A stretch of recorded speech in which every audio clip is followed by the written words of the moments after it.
fabel. Bu Nurul mau tanya dulu sama Irfan. Irfan, apa itu cerita fabel? Fabel itu adalah cerita hewan yang bisa bicara. Oke, fabel adalah cerita hewan yang bisa bicara atau isinya tentang budi pekerti manusia yang diperankan oleh binatang atau hewan. Oke, sekarang di buku paket kalian halaman 111 ada cerita tentang apa teman-teman? Raja Kera yang budiman. Raja Kera yang budiman. Bu Nurul mau satu orang, silahkan baca dengan keras suaranya cerita tentang Raja Kera yang budiman. Bu Nurul mau maafin aja. Raja Kera yang budiman. Tersebutlah Raja Kera dan rakyatnya tinggal di lereng gunung Himalaya. Kera-kera di sana sangat patuh akan perintah rajanya. Salah satu perintah yang diberikan oleh sang raja adalah menjaga semua buah yang ada di sana agar tidak jatuh ke sungai dan hanyut ke hilir. Perintah itu dilaksanakan dengan baik oleh para kera itu. Akan tetapi, karena dipalut sesarang serangga, sebuah mangga jatuh dan hanyut tanpa sepengetahuan mereka. Buah mangga itu kemudian ditemukan oleh seorang raja manusia yang kemudian memerintahkan pasukannya untuk mencari pohon di mana buah itu berasal. Sang raja dan pasukannya akhirnya menemukan pohon itu. Melihat banyak sekali kera yang bergelantungan di pohon itu, raja memerintahkan pasukannya untuk menembaki kera-kera itu. Mengetahui rakyatnya dalam bahaya, Raja Kera menyeberangi sungai dengan maksud membangun jembatan agar rakyatnya bisa menyeberang lari dari bahaya. Raja Kera kembali dengan membawa seutas akar yang hendak dijadikan jembatan. Tapi sayang akar itu tidak cukup panjang. Akhirnya sang raja menjadikan tubuhnya sebagai sambungan akar itu, sehingga para rakyat Kera bisa menyeberang, dan karena itu Raja Kera meninggal dunia karena tulang punggungnya. Oke, terima kasih Janeta untuk tes yang sudah dibacakan. Nah, sekarang kita akan bahas pesan moral apa sih yang kita dapat setelah kita baca teks Raja Kera yang budiman. Kira-kira apa pesan yang ingin disampaikan oleh si penulis? Fadil? Apa Dil? Pesan moralnya Dil? Seorang pemimpin harus memikirkan nasib rakyatnya dalam keadaan bahaya sekalipun. Secara tersirat, hal ini dapat kita simpulkan dari tindakan Raja Kera saat menyelamatkan rakyatnya dengan mempertaruhkan tubuhnya sendiri. Bagus, iya. Jadi pesan moralnya adalah sebagai pemimpin kita harus memikirkan rakyat kita bagaimana. Apakah rakyat kita sengsara atau tidak, sulit atau tidak, kita harus membantu rakyat kita sebagai pemimpin yang baik. Oke teman-teman, cerita fabel. Sekarang alurnya gimana? Alurnya maju atau mundur? Maju. Maju. Kenapa alurnya maju? Karena ceritanya berawal dari Raja Kera, kemudian rakyatnya kesulitan sehingga pemimpinnya atau rajanya rela berkorban untuk rakyatnya bisa menyeberang ke tempat yang tidak berbahaya. Oke teman-teman, tujuh satu. Kemudian tokohnya siapa? Raja Kera. Oke. Ada tokoh antagonis nggak di situ? Siapa antagonisnya? Raja manusia. Kenapa dikatakan sebagai tokoh antagonis teman-teman? Angkat tangannya. Siapa yang mau kasih tahu alasannya? Kenapa Raja manusia dikatakan sebagai tokoh antagonis? Alika Ayu.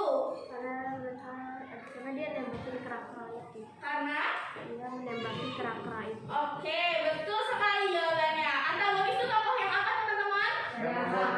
Oke, yang membuat permasalahan. Oke teman-teman, itu adalah pembahasan kita mengenai cerita.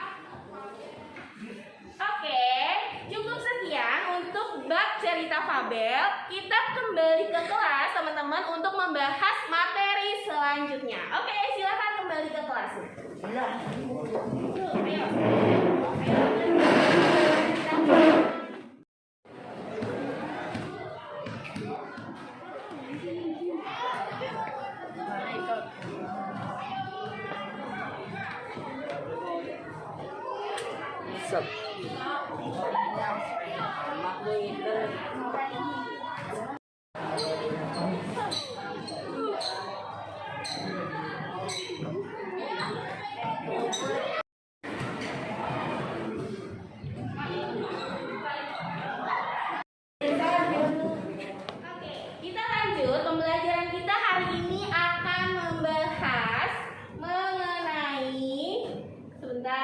peralihan. Oke, berbagi kisah, bertukar pesan. Kira-kira kita akan belajar apa sih? Berbagi kisah, bertukar pesan. Surat gitu. Kayak surat, betul. Bu Nurul mau tanya, alat komunikasi kita sekarang ini apa sih? Handphone, ya kan? Dulu sebelum ada handphone, kita tuh pakainya surat. Surat itu apa? Surat itu adalah media atau alat komunikasi secara tertulis untuk bertukar pesan dengan orang yang jauh dari kita atau jangkauan kita. Oke, kita lanjut lagi slide-nya. Perhatikan lagi. Tujuan pembelajaran kita hari ini, teman-teman, perhatikan ya. Ada pertama, kita akan menganalisis unsur kebahasaan dari surat pribadi dan surat dinas yang kita baca atau kita dengar nanti. Kemudian, kita akan menjelaskan kosakata yang ada di dalam surat pribadi ataupun surat dinas. Kemudian menelaah fungsi serta ciri dari surat pribadi atau surat dinas. Lanjut. Oke, ada 4 tujuan pembelajaran yang akan kita capai di hari ini. Pertama, apa? Irfan, coba baca. Tujuan pembelajaran kita hari ini apa? Mengidentifikasi informasi, kabar, keperluan, permintaan, permohonan dari surat pribadi dan surat dinas yang dibaca dan didengar. Oke, yang kedua, Safa, dibaca. Menyimpulkan isi, kabar, keperluan, permintaan atau permohonan dari surat pribadi dan surat dinas yang dibaca dan didengar. Oke, yang ketiga, Bintang, baca. Menelaah unsur-unsur dan kebahasaan dari surat pribadi dan surat dinas yang dibaca atau didengar. Oke, yang keempat, Irsyad, baca Syad. Menulis surat pribadi dan dinas untuk kepentingan resmi dengan memperhatikan struktur teks, kebahasaan, dan isi. Oke, 4 tujuan ini teman-teman yang akan kita capai insya Allah di hari ini di kegiatan kita hari ini. Oke, kita lanjut lagi slide-nya. Pertama, surat. Apa itu surat? Sebuah sarana. Sebuah sarana komunikasi. Oke, suatu sarana komunikasi untuk menyampaikan informasi secara tertulis dari satu pihak kepada pihak lain. Biasanya digunakan karena jauh dari jangkauan, ya, dari jangkauan kita, gitu. Jadi ini adalah alat komunikasi zaman dulu sebelum adanya handphone atau sekarang email mungkin. Lanjut ke slide selanjutnya, teman-teman. Ada 3 bagian. Ada gambar 1, gambar kedua, dan gambar ketiga. Sekarang menurut tanya, kira-kira nih teman-teman, bedanya apa sih dari 3 gambar ini? Siapa yang mau coba menjelaskan? Ada 3 gambar di depan kalian nih di layar. Ada 3 gambar. Gambar pertama, gambar kedua, dan gambar ketiga. Sekarang menurut tanya, gambar pertama jenis surat apa sih kira-kira teman-teman? Oke, Alika. Surat pribadi Surat pribadi. Kenapa dikatakan sebagai surat pribadi? karena bahasanya santai. Karena bahasanya santai yang digunakan. Oke, pinter. Lanjut, gambar kedua. Surat apa ini teman-teman? Oke, silahkan.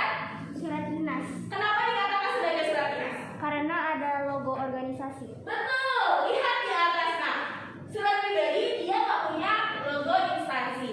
Surat dinas dia wajib ada logo instansi atau organisasi tertentu, ya.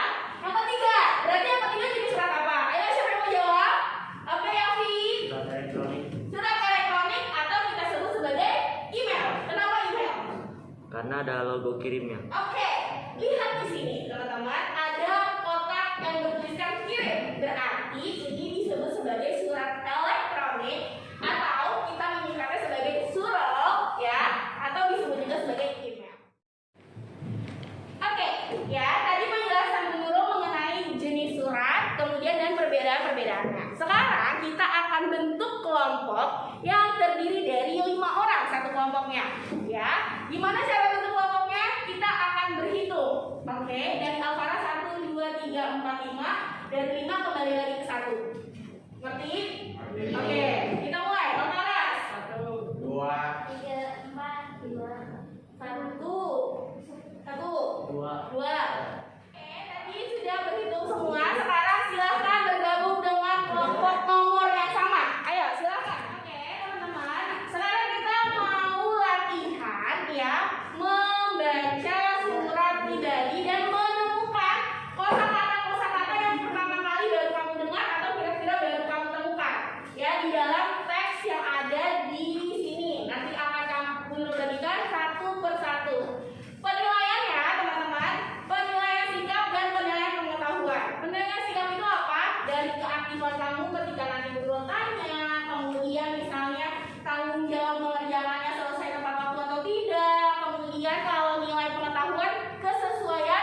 jawaban dengan pertanyaannya.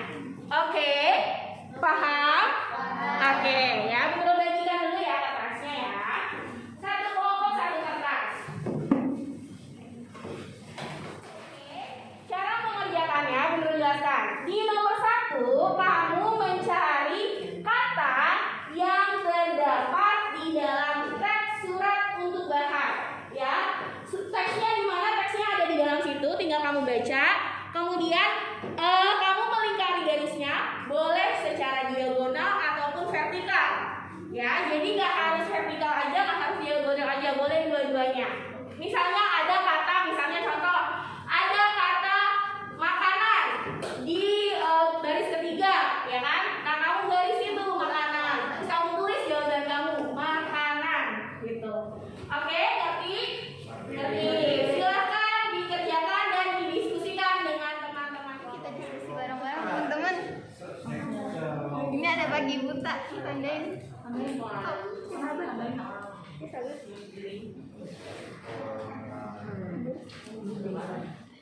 Oke, kita bahas sama-sama. Sekarang dari teks surat untuk bahan, kata apa yang kamu temukan pertama kali? Ayo angkat tangannya. Siapa yang mau bahas? Silahkan. Pagi buta, Oke, kata pagi buta artinya apa sih Aska pagi buta? pagi-pagi benar sebelum matahari terbit. Oke, pintar. Pagi buta adalah pagi-pagi sekali sebelum matahari terbit. Itu disebut sebagai pagi buta. Sekarang kata kedua